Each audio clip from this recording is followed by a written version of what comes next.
Trent Cotney and John Kenney are dedicated to helping the construction industry with legal business and safety challenges. Welcome to this week's episode of Law and Mortar.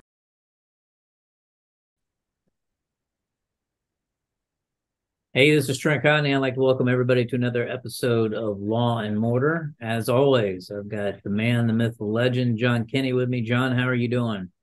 Doing great. It's always good to be here. I enjoy doing these so much. I'm glad we're getting another episode out. And this is episode 80. Yep, ticking away, getting closer to that 100. I'd do something big for that. So maybe a giveaway. Um, got a lot to talk about today. Want to open it up with something that you and I were talking about ahead of time, and that was you read a very interesting survey that I think a lot of people need to know about. Why don't you tell the listeners about that? Yeah, I read this survey from FMI, Financial Management Institute. They do consulting type work and management training and stuff, but they're also a branch of them is fantastic for doing industry research. And they just don't hone in on one particular part of construction. They take and gather all the information, and we'll have some information on one of the upcoming episodes they got coming out just on the roofing industry. So that should be interesting. But this was on a whole in the positions. So really what it got into driven, and I want to just put a couple of facts to get up there, is the five most difficult positions to fill, right? Well, one, of course, is non-management field staff. We all know that. But that's got a 25% survey results. And this had some, I don't know, they surveyed like a large portion of the industry. I don't have the exact number, but it's a good percentage. Management of your field staff, which would be like your direct, your foreman level crew leader or even a superintendent for that matter, that's 34% most difficult to fill, right? Responded. So you can see estimating alone is 25%. So I think that's probably generous because they've got a lot of feedback from the general contractor points on that. And I think their estimating depends a lot on subs. But regardless, we'll give it that. And then C management, operational management above, like your vice presidents and so on, 18% issues getting those filled. And then operations management, which is your project managers, 20%. So what I wanted to bring out is I know we're always focusing on, and which we have to on our industry, is people coming in at that crew level, recruitment level, getting someone up on the roof. But this is really showing us of what we kind of all know, but aren't really facing it. It's all throughout our company. So this is expected to almost double in the next 5 years of being a major problem because of, as we all know, the baby boomers retiring. There's not going to be many baby boomers left in the next 5 years that are going to, especially when you, as field management, they're probably almost gone now. And in office and level up, they're going to be ready to retire in 5 to 6 years. So I think it's an issue. And we went to the root causes of it. So one of the biggest root causes was not training for these positions. Companies are trying to figure this out. Well, that's something, I've been preaching this for my entire career about how important it is to train your people. Even if they understand how to put a roof down, they could be the best roofer. Doesn't mean they know how to understand how to run that crew, right? So you got to learn that. And then on top of that, once you get into those next levels up, you've got to learn a lot of other things, financial management, people management, all the things that really come along with it. So I think really in order to do this, companies have got to take seriously training programs, and you're not going to steal or borrow or beg from other companies with people leaving. They're just not happening. From what I gather, speaking to roofers only after looking at this study, just to kind of get a feel, they feel I've got that feedback that it's right, and they don't expect it to get any better either. And they're finding less candidates coming through the door that actually fit any of these positions. So I really wanted to bring that up today. That is a point that I haven't heard anyone talk about, and it seems like we've got a singular focus on skilled labor getting up on the roof and actually doing the work, which is very important. Absolutely. But for a large part, that's been kind of, we've got sub labor, we've got other ways that that's being addressed. You can't sub out your C-level people, your estimators. You can't do that. You gotta have in-house people that can handle the operational function of the company, not just the production, but the actual operations. So I think we're missing the mark a little bit there because that is a position that will always be needed, right?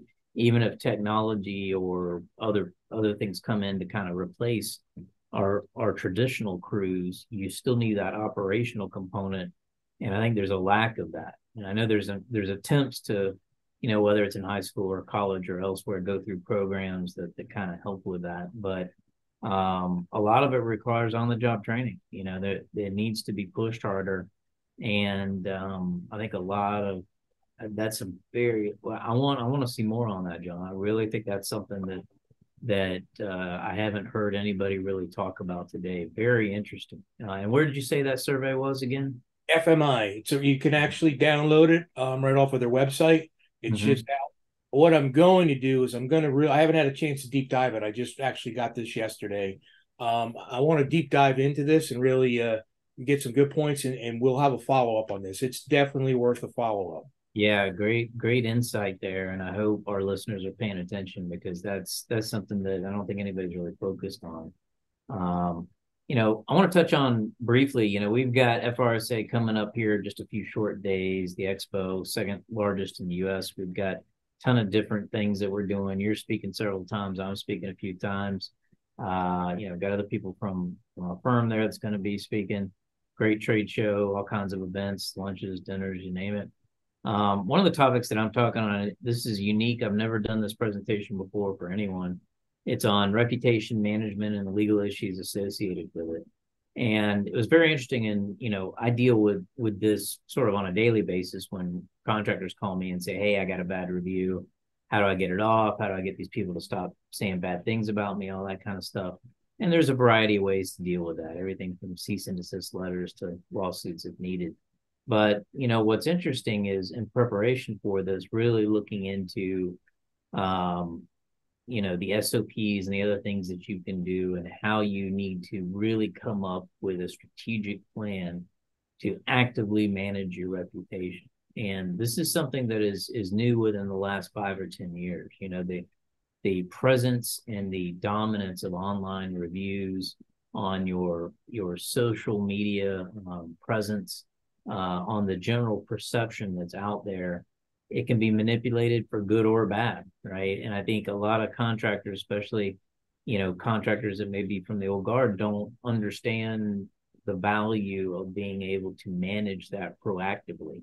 If you are lackadaisical and sit back and just let things happen, you're not putting your best foot forward. So just like your salespeople sell jobs, you need to sell yourself out there digitally, right? You need, whether it's social media, internet, whatever it is, you need to make sure that you are managing your reputation, responding to negative reviews, and putting out a good, solid image of someone that prides themselves on customer service.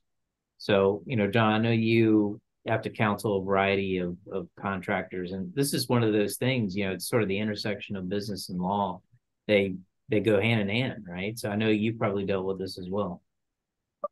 Yeah, I mean, usually what it comes down to, you're always going to find a client that you can never make happy no matter what you do, and you may have to fight that. So we're going to move that over in the corner because nothing you can do can prevent that. It's it happens. But I would say of the negativity that comes towards your own reputation, your company's reputation, really comes from how your staff, your team, interacts with this customer throughout the process, which starts with the sales process, which ends with the closing process administratively. And I can tell you personally, dealing with companies from a personal basis, that's how I will get frustrated. And the guy that owns the company could be the greatest person in the world, a guy or gal, right? But the point is, their team's not there. And what that usually, when I find out when I counsel this, it's why. Because you don't have good processes in place. And even if you think you have good processes in place, and maybe you do, there's nobody holding anyone accountable for that. There's that, you got to have it so there's that trust level coming up of truth from the person that's out having contact with your client all the way up to the person that can actually handle an issue within your company.